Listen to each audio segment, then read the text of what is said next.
একেবাৰে গোৱালপাৰা সাৰ্কিট হাউছৰ লগত ডিসি কোৰ্টৰ লগত আৰু ফৰেষ্ট আছিল ইমান মানুহ সোমালে যে মেজৰিটি হিন্দু সমষ্টিটো মেজৰিটি মুছলিম সমষ্টি হৈ থাকে অসমৰ ফৰেষ্ট মন্ত্ৰী কোন আছিল আপোনালোকে জানে মই পলিটিক্যাল কৰিব খোজা নাই আপোনালোকে কেতিয়াবা গোৱালপাৰা টাউনত যাব টাউনৰ লগতে ৰাজ্যখিনি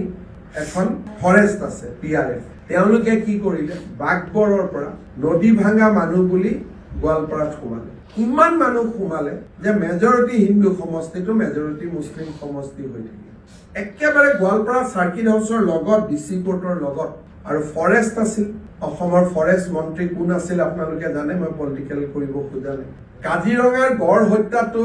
আমি যিমান সিৰিয়াসলি লওঁ এনেকুৱাৰ বহুত ঘটনা আছে লামডিঙত উঠি গ'ল আমি ঘূৰাই পঠালো এটা মানুহ সমষ্টিত আহাৰ লগে লগে মেজৰিটি হিন্দু সমষ্টিটো মেজৰিটিত বদলি যায় এতিয়া